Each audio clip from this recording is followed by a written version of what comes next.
everybody. Happy Thursday.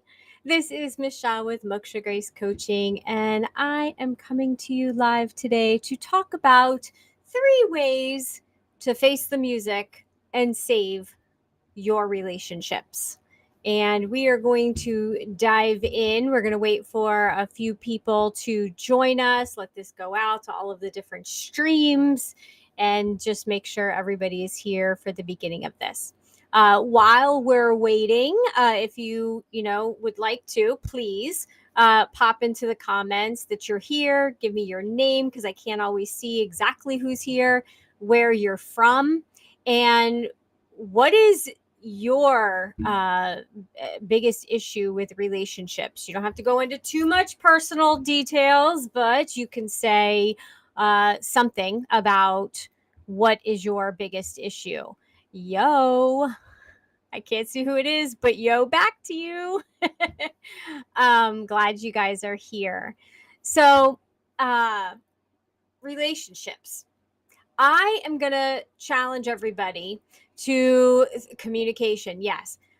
I'm going to challenge everybody to think about putting the word relationship and just kind of putting it on the back burner, or even maybe even retiring it, because when two people are in a situation together, it's a partnership. You're each coming together into the relationship, bringing your own ideas, bringing yourself into it. And I think a lot of what happens, I know a lot of what happens is we give so much of ourselves normally in a traditional relationship that we kind of disappear and we dissolve and we become this one thing that is the relationship, instead of the partnership being separate from the 2 people or the 3 people, however many are involved in this. We join together and the relationship becomes us instead of us giving to it. Does that make sense? So think of it as a bubble, and you're together outside of the bubble, but you're giving to the bubble. You're breathing life into this bubble versus getting immersed into the bubble and becoming a part of it. So we want to be able to sustain it. We want to be able to keep who we are so that we can continue to feed this bubble, this partnership, but not lose ourselves. And that's really, really important and vital. And I believe that a lot of people lose themselves. You start giving up what's important to you to become part of a relationship, but then you're not the same person. And the other thing is that as we grow in these relationships, we change, we morph. And it's respecting the growth and the expansion of the other person, recognizing that we're on this growth path together. It's not a one-up, it's not a competition, it's growing together. And what does that look like? So these are some of the topics, some of the things we're going to talk about today. I would like us to take some just deep breaths, and as deep as you can. Not everybody can take as deep of a breath. So we're just going to sit and be for a moment so we can bring ourselves into the moment of presence. So deep breath in and hold it. And just imagine your lungs filling up with all that beautiful, beautiful air, oxygen. And then just slowly exhale. And then a big deep breath in. And just imagine how smooth that oxygen is running through your body, your veins, bringing life into your body. And then just exhale. And then think about the people you love. and bringing oxygen into your relationship, your partnership with them. So big deep breath in. All that love, let it go through your heart. And then just exhale out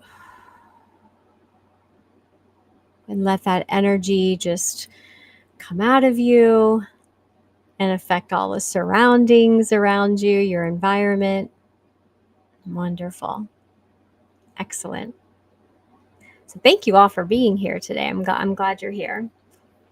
So yes, communication is challenging in a partnership.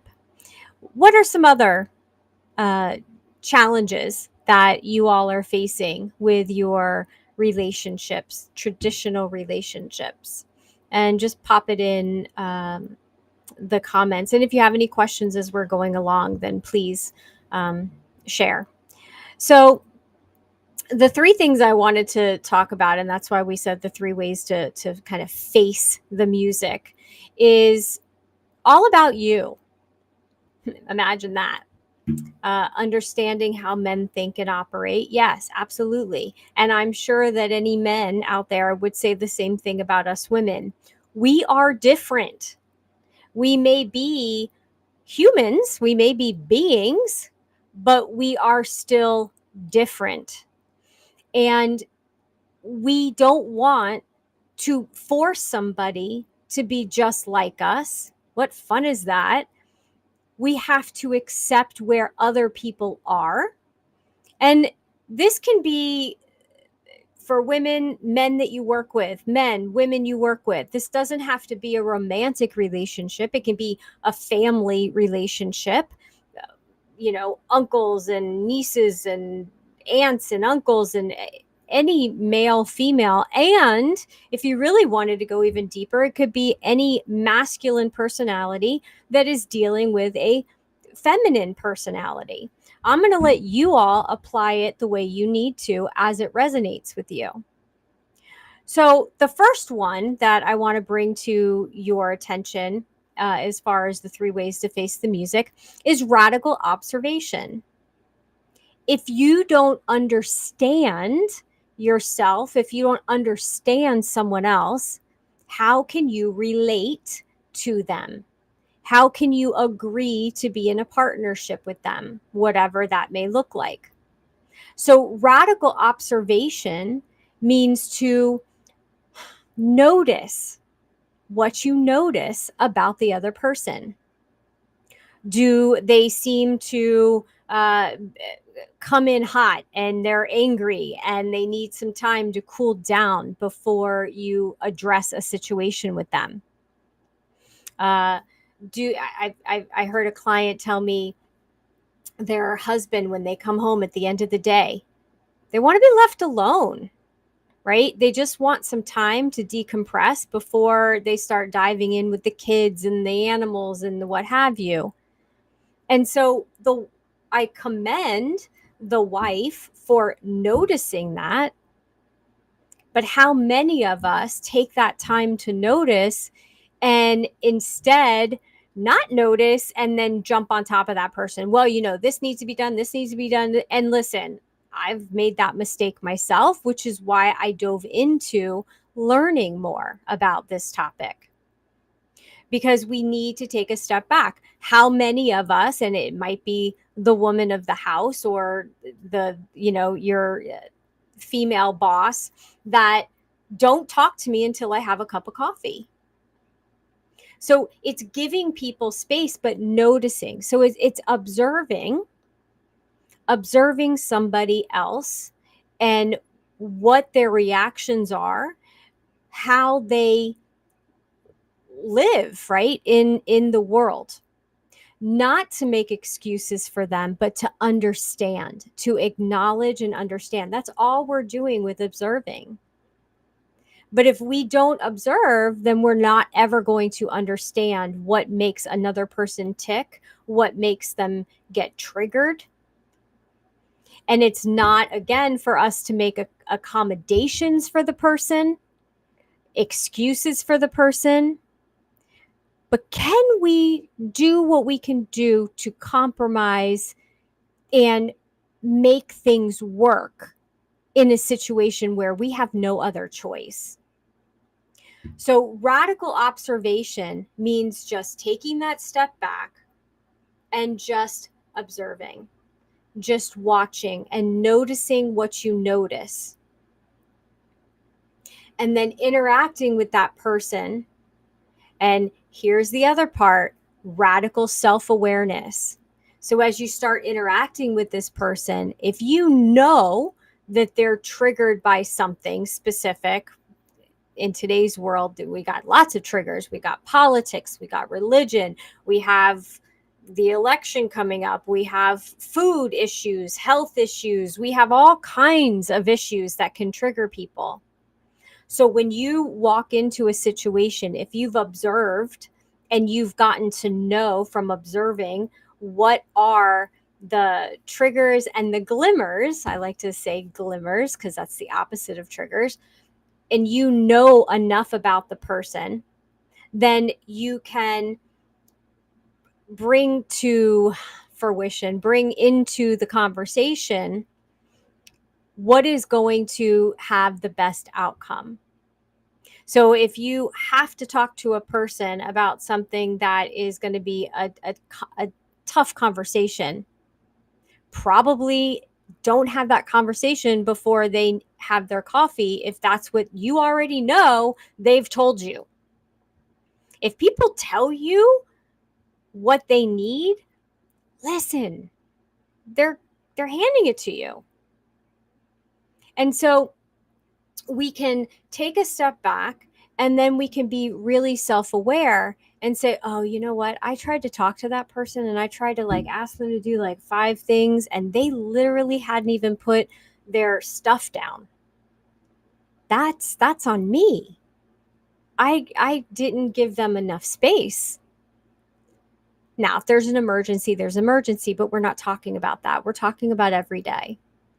The other thing is what are you bringing into the partnership?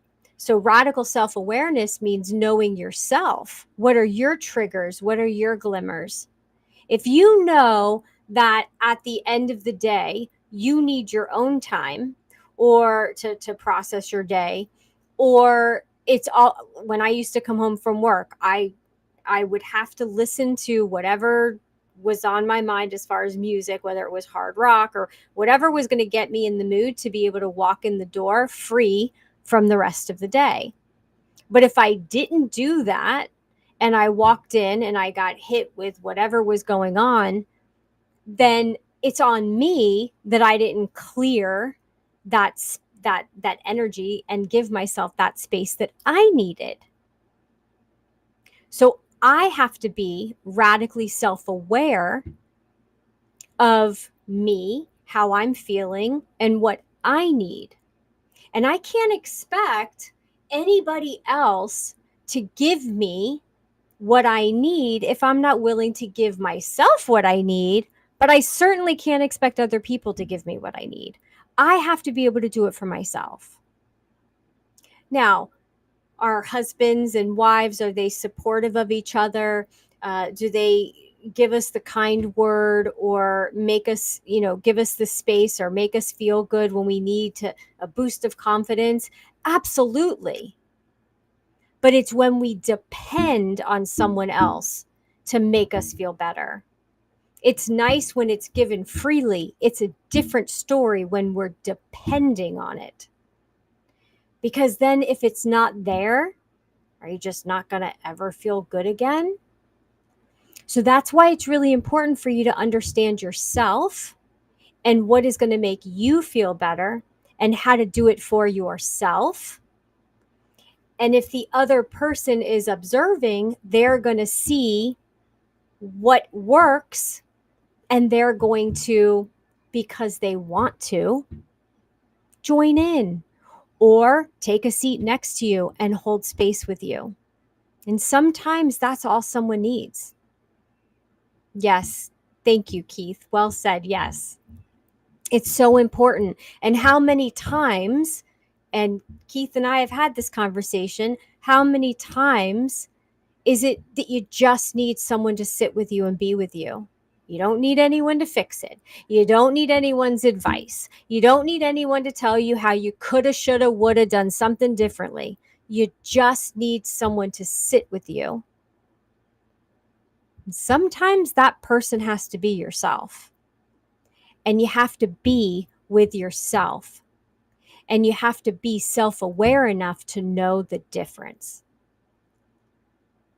So that part is the radical self-awareness.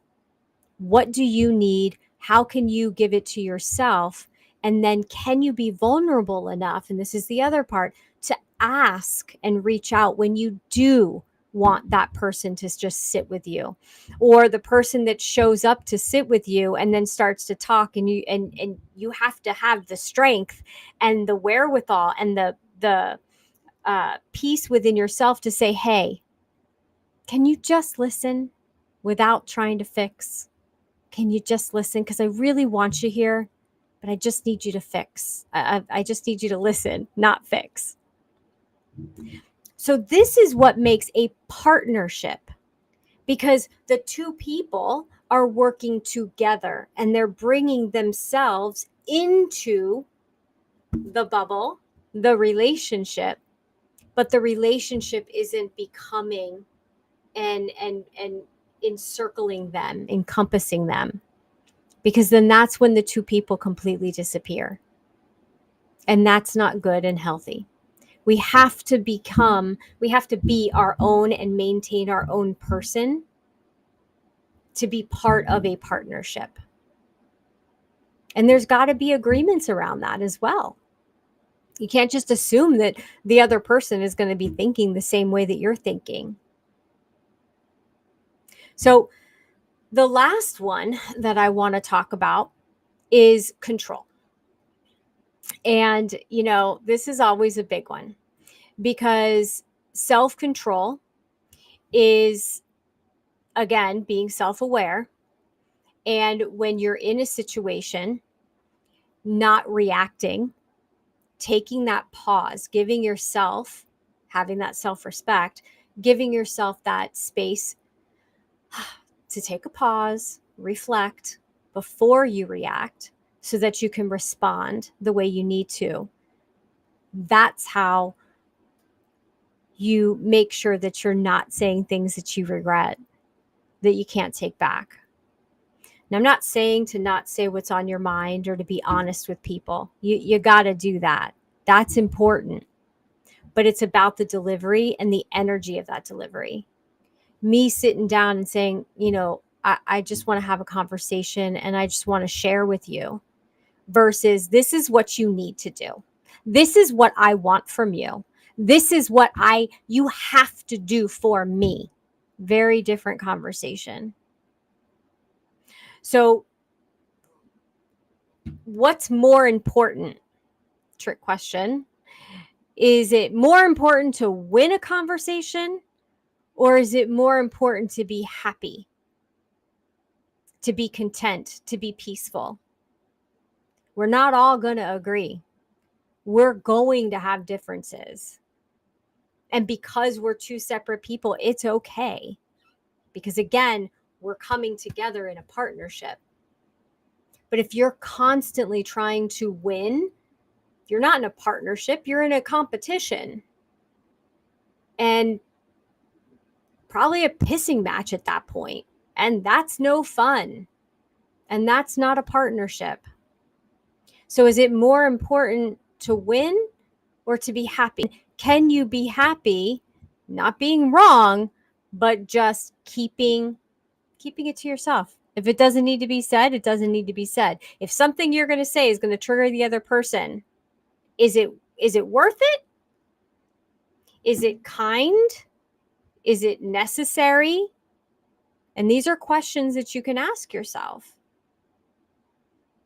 So we're covering a lot. Self-awareness, partnership versus a relationship, knowing yourself and what you need, observing the other person in your life and what their triggers are, so that you're maneuvering around each other, so that you're creating this safe, sacred space for the two of you to live, to breathe, to be together. Now, again, this isn't all just about marriages or romantic relationships. This can be people working together as well. This absolutely can flow into that. Listening and noticing, and this is a big one. When someone is trying to tell you something, are you listening to respond, or are you listening to, what is this person trying to tell me? What's important about this? Why is it important to this person to share this with me? What are they trying to convey? And if you guys have been with me for a while, you know that I'm always saying, get curious. And so when we get curious and we're not just thinking about responding and, oh, I'm going to say this because I'm going to prove my point. And instead take that step back and go, what's important to them? Why are we having this conversation? What are they trying to tell me and share with me? So these are the things, the secrets that will improve any relationship. Radical observation, start there. Radical self-awareness, go there next. And then radical self-control. And that radical observation can be you observing you and you observing the other person.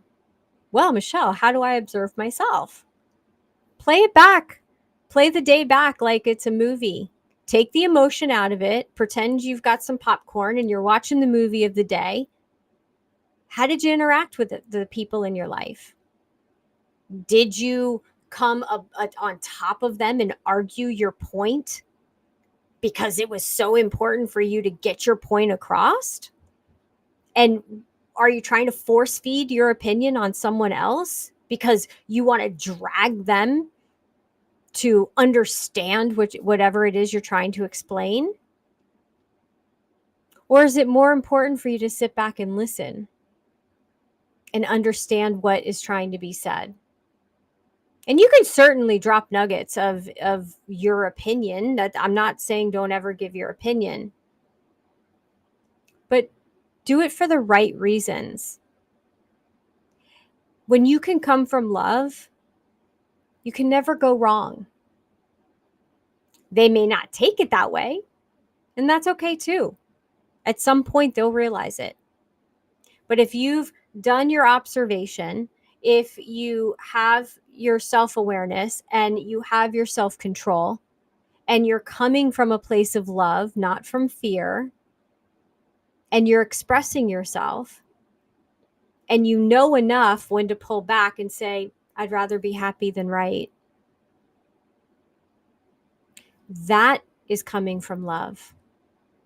That is going to move the partnership forward. Does anyone have questions or ideas or an example of this where you came from love or you sat with somebody where they're at instead of trying to fix them?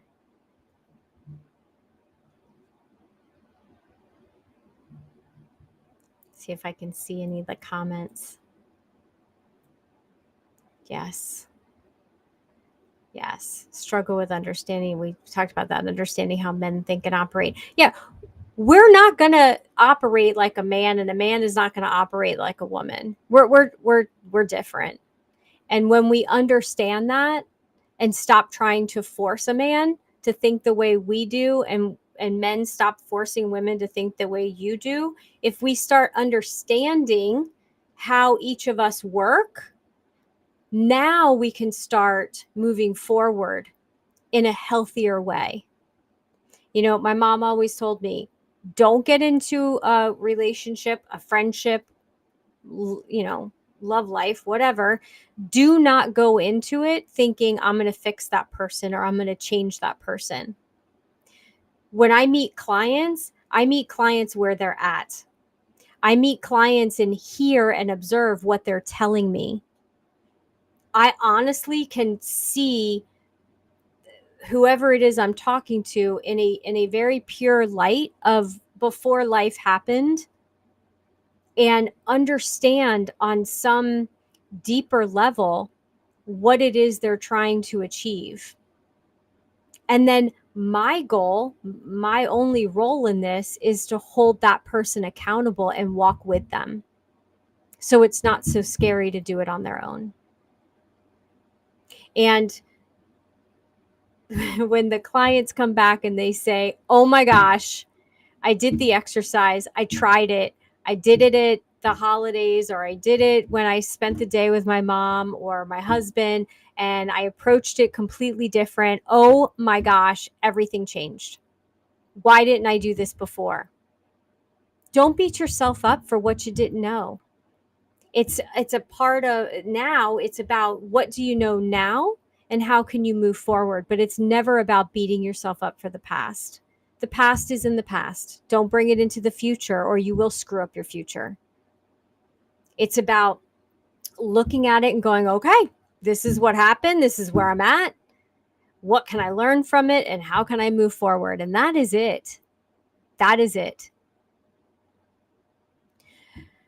So March is here, and there's a lot of people that have never even tried coaching. They have no idea what having a coach is like or going through a session. And what I am offering as a March special is for 10 women. That's my goal, is to help 10 women. Hey, Carrie, 10 women to sign up for it's a gift. So it is a free 90-minute coaching session for you to try it on. Try it on. It's like going into the dressing room and trying it on. We're going to have a coaching session. It's going to be life-changing because we're going to get to the root of one thing that has been on your mind that you want to change, or that's bugging you, or that is your issue. You're going to bring that topic and we are going to work on it for 90 minutes. And that's it. No strings attached. If you feel called to leave me a testimonial or a review, great. And if not, that's okay too. But I want to gift to you a sessions, because not everyone has tried coaching. And I can tell you that coaching changed my life. And yes, I had therapy, and yes, I've been in support groups and all of that. Coaching's different. Coaching is for those that are ready to move forward, because we're not just going to sit around and talk about the past and rehash it. We're going to address and move forward. Okay. So I have actually 8 spots left because I had 2 amazing women already sign up. So I am looking forward to meeting the other 8 that are going to be joining me for this. It is not a group session. It is a one-on-one. So it'll just be you and I on the phone. So it's a great introductory offer into coaching. As we talk about every day, or every week, I should say, every day you can wake up and you make a choice. Is it going to be a really good day, or is it going to be a bad day? And you do have the control. You may not know it, but you do have the control. So choose wisely. Thank you all for being here. Michelle with Moksha Grace Coaching, and I look forward to seeing you next week, same time, Thursday, 2:00. And don't forget to join my co-host Carrie and I for Strip Down, Heal from Illusion on Wednesdays at 12. I'll see you guys next week. Bye.